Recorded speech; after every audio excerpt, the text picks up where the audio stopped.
بسم الله الرحمن الرحيم. اللهم لك الحمد كما ينبغي لجلال وجهك وعظيم سلطانك. اللهم لك الحمد حتى ترضى، ولك الحمد إذا رضيت، ولك الحمد بعد الرضا. اللهم صل وسلم على حبيبنا محمد صلى الله عليه وسلم.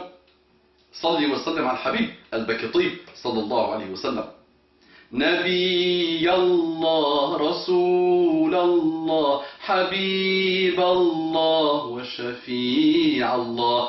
رسول الله نبي الله حبيب الله وشفيع الله. صلى الله على محمد صلى الله عليه وسلم. صلى الله على محمد صلى الله عليه وسلم. صلى الله عليه وعلى آله وسلم تسليما كثيرا. رب اشرح لي صدري ويسر لي أمري واحلل عقدة من لساني يفقه قولي. السلام عليكم ورحمة الله وبركاته. Que la paix d'Allah subhanahu wa ta'ala, sa miséricorde et ses bénédictions soient sur vous, mes frères et sœurs, partout dans le monde. Bonjour mes frères et sœurs en humanité, mes frères et sœurs en islam. Je vous aime en Allah subhanahu wa ta'ala. Je vous aime en Allah subhanahu wa ta'ala. Je vous aime en Allah subhanahu wa ta'ala. Ne m'oubliez pas dans vos doigts. Qu'Allah vous facilite, qu'Allah apaise vos cœurs, qu'Allah vous met avec les véridiques, qu'Allah vous accorde la sincérité du cœur et des actes. Bonjour mes frères et sœurs en l'humanité, qu'Allah vous guide, mes frères et sœurs en l'humanité, qu'Allah vous guide.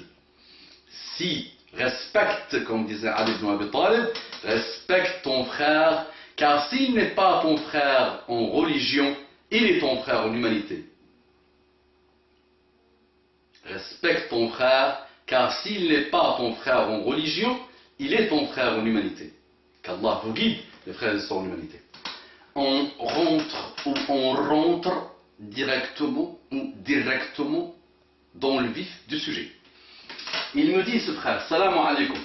Il m'a envoyé ce message plusieurs fois, mais sachez mes frères que je reçois tellement de messages que parfois je n'ai pas le temps de répondre à tout le monde, donc je priorise comme je peux. Donc vous pouvez renvoyer vos messages, mais souvent je n'ai pas le temps de répondre, et sachant que il y a souvent les questions qui se ressemblent, donc personnellement j'ai déjà répondu dans d'autres vidéos. Mais donc je priorise comme je peux. Allah yibarak, qu'Allah bénisse notre temps et notre vie. J'ai une question à vous poser concernant le choix de l'épouse au paradis et sur le mariage forcé dans cette dunya. Donc le mariage forcé dans cette dunya. Il y a peu de temps, je voulais me marier avec une sœur qui était très pieuse. Elle connaissait le Coran par cœur. Elle connaissait le Coran par cœur. Avait étudié l'islam à l'université Al-Azhar. Ne sortait jamais de chez elle. Elle était très dévouée à ses parents. Elle les écoutait. N'a jamais dit ouf. C'est pourquoi je voulais à tout prix me marier avec cette sœur.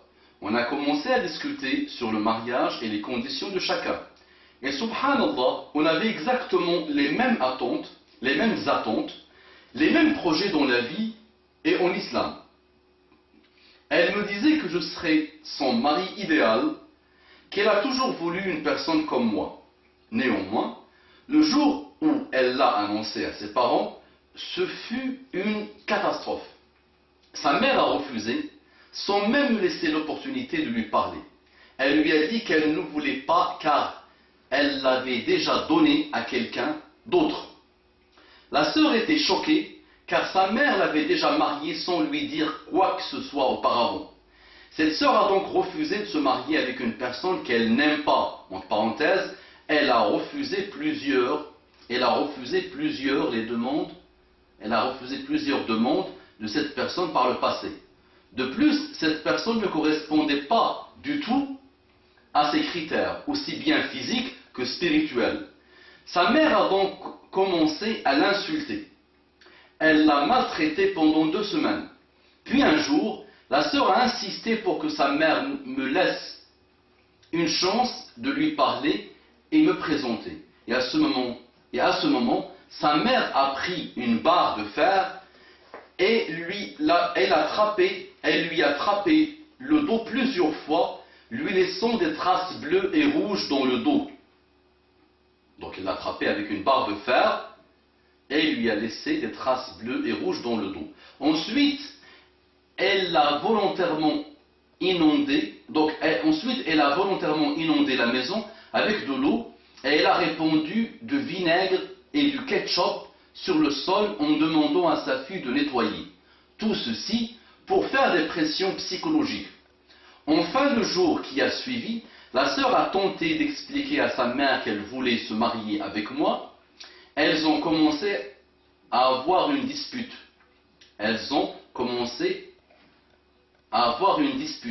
La mère s'est tellement énervée qu'elle a fait un infarctus et elle est allée à l'hôpital. On l'a amenée à l'hôpital. La sœur était bouleversée et se sentait coupable, alors qu'elle n'avait rien fait de haram. Et la mère en a profité pour la manipuler en lui disant « Regarde ce que tu m'as fait. Tu iras en enfer si je ne te pardonne pas. Et l'unique moyen de te pardonner, c'est que tu te maries avec la personne que moi je veux. » Et donc la sœur a tellement eu peur d'aller en enfer qu'elle a accepté de se marier avec une autre personne. Le jour avant son mariage, donc le jour avant son mariage, elle m'avait dit par email que sa vie est brisée, qu'elle est morte de l'intérieur. Elle n'a plus de cœur pour aimer.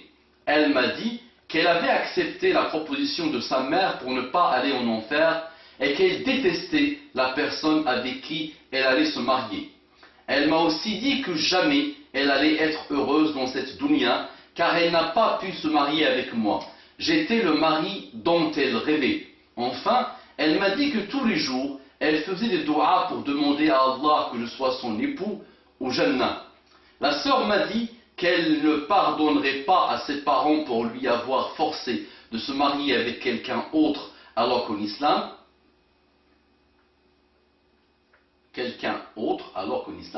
il faut le consentement. Il n'a pas mis de virgule. Forcer à se marier avec quelqu'un d'autre, virgule, il faut mettre, alors qu'en islam, il faut le consentement de l'enfant et des parents. Je voulais savoir, est-ce possible que je sois son époux officiel au Jannah, au paradis, malgré qu'elle se soit mariée de force et sans son consentement avec une autre personne dans cette dunya? Est-ce que moi, le jour du jugement dernier, Yawm al-Qiyamah, je pourrais me plaindre du comportement de sa mère? En ce moment, je souffre beaucoup. Je n'ai plus envie de me marier de toute ma vie. Des sœurs comme elle, que j'ai rencontrées, c'est très rare.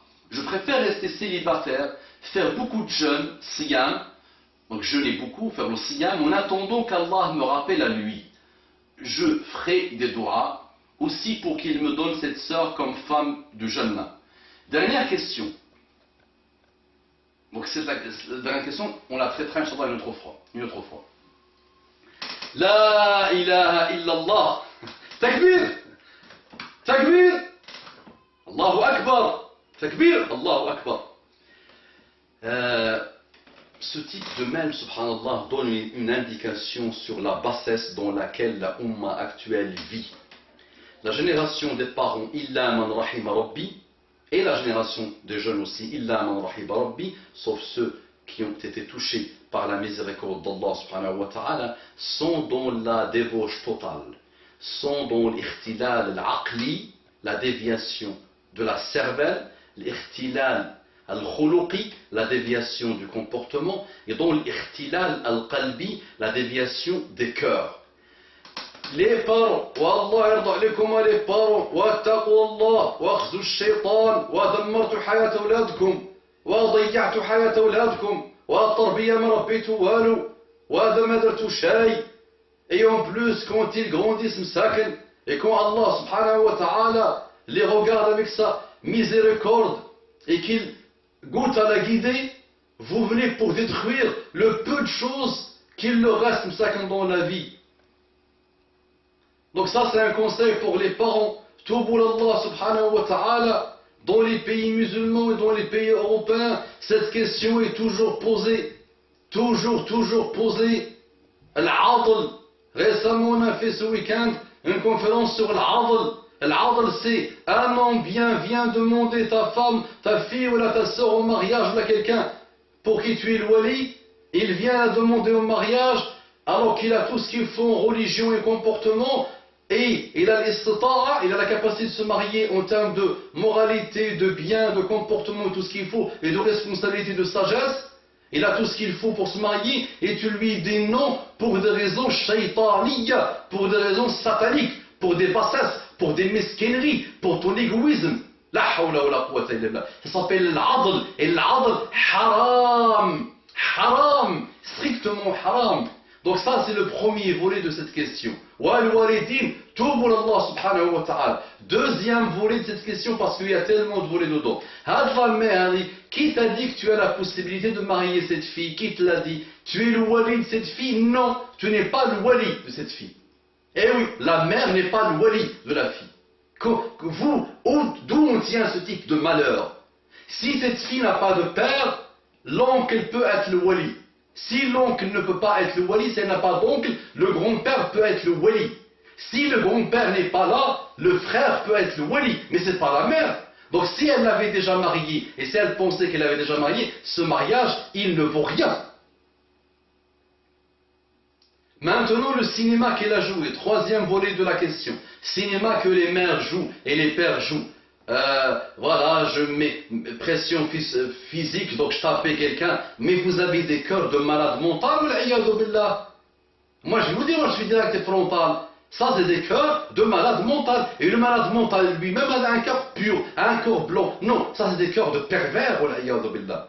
Ces parents-là, billah, ont des cœurs pervers, qu'Allah les guide. Qu'Allah les guide. Frapper ton enfant. Ya Hasra, en plus quelqu'un de bien, quelqu'un qui ne t'a pas ramené l'art, qui ne t'a pas ramené le déshonneur, qui ne passe pas sa vie dans les boîtes de nuit, qui ne circule pas dans les rues avec un string, qui n'a pas couché à droite et à gauche, qui n'a pas forniqué. Tu dois être la femme la plus heureuse du monde que ta fille est comme ça. Et toi tu n'as pas trouvé autre que prendre la barre de fer et la frapper. Qu'est-ce que tu diras à Allah subhanahu wa ta'ala demain pour cette injustice? Al-dhulmu dhulumatun yawm al-qiyamah. Al-dhulmu dhulumatun yawm al-qiyamah. L'injustice et obscurité le jour du jugement dernier. Allah dit inni haramtu dhulma ala nafsi fala tadhalamu. Allah lui-même il s'est interdit dhulm. Allah lui-même il s'est interdit l'injustice. Comment? Fala tadhalamu, Allah nous dit, ne soyez pas injustes. هذه المرأة هذه ولا مرة الله يجزيك بخير وتوب إلى الله سبحانه وتعالى. زوجتيها علاش؟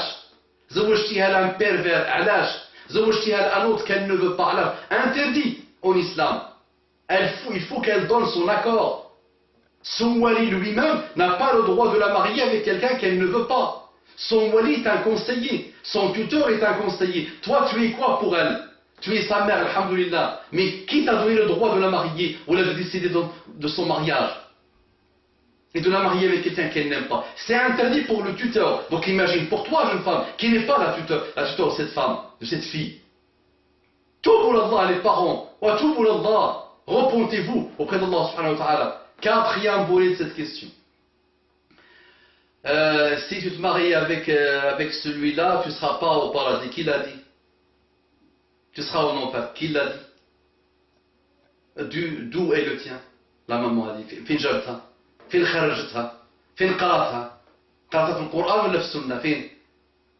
Et il a zouchti bhadak. Si tu te maries avec celui-là, tu es en enfer. Et là, zouchti bhad le pervers, celui que tu n'aimes pas. Il peut être qu'il se comporte mal. Il peut être il fait même pas la prière. Il peut être et peut-être et peut-être. Si tu te maries avec celui-là, tu pars au paradis. D'où tu tiens ça, madame la maman? Fin jabtiha hadi? Fin kant? Tawbil Allah subhanahu wa ta'ala? Non. Donc tu l'as manipulé avec ça, c'est pas comme ça. Maintenant, cette jeune fille. Pour la fille, maintenant, pas la fille. Donc là, il a vu que peut-être elle a ouvert une relation malgré son apprentissage au Coran, malgré le fait qu'elle a étudié à l'Azhar. Masha'Allah, ça ne veut pas dire grand-chose. C'est très bien, Masha'Allah, très bien de lire et d'étudier, mais la yashfa'u laki hada. Ça ne peut pas intercéder pour toi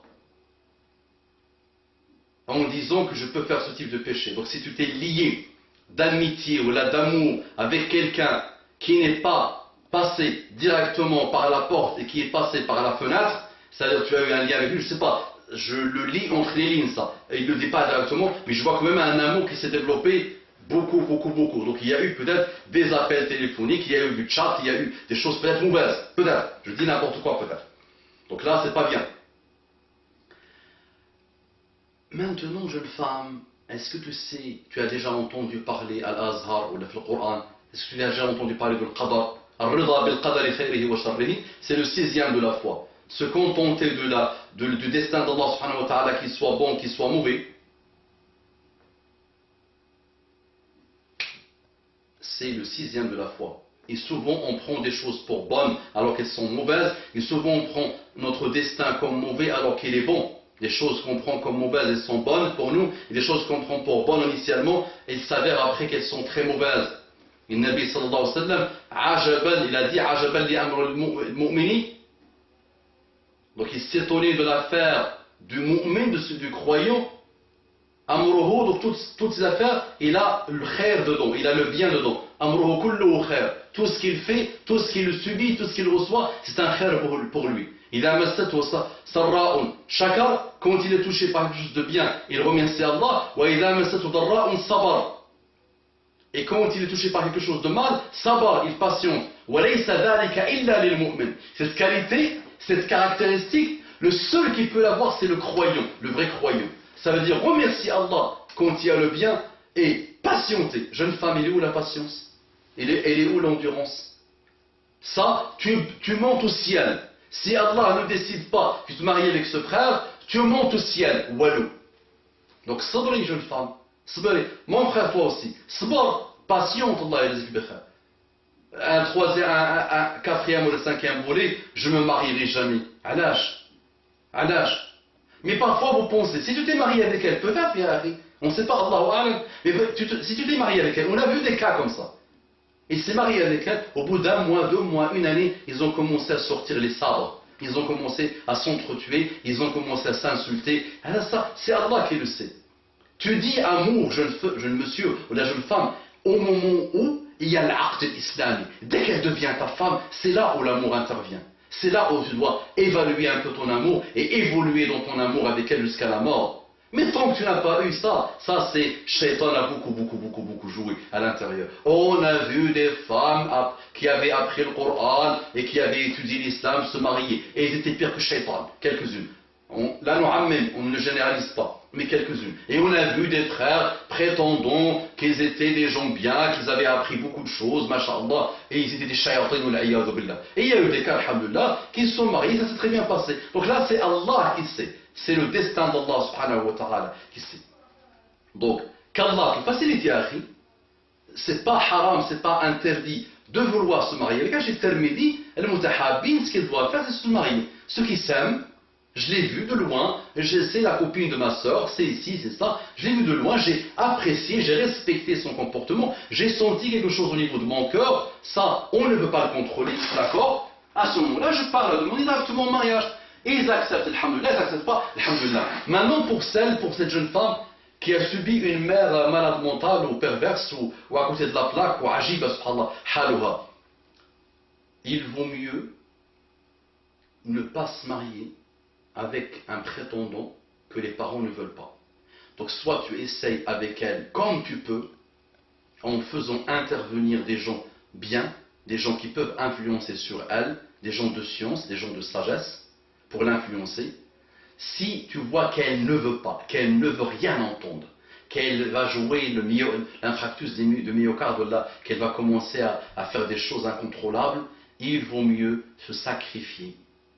Et Allah subhanahu wa ta'ala te remplacera par beaucoup mieux. Et surtout, tu obéiras à Allah subhanahu wa ta'ala en obéissant à ta maman ou à ton père, même quand il est un peu dévié. Mais il faut quand même faire le nécessaire. Et il ne faut pas se marier avec quelqu'un qu'on n'aime pas. Donc tu peux dire à ta maman, ok, tu ne veux pas que je me marie avec celui-là, mais tu ne m'imposes pas quelqu'un que je ne veux pas. Là, ça tu peux le dire. Donc personne n'a le droit de marier une femme en islam si elle n'est pas d'accord. Et ton wali ne s'appelle pas ta maman. Ton wali, c'est quelqu'un, c'est ton père, ou ton oncle, ou ton grand-père, ou ton frère. D'accord, jeune femme?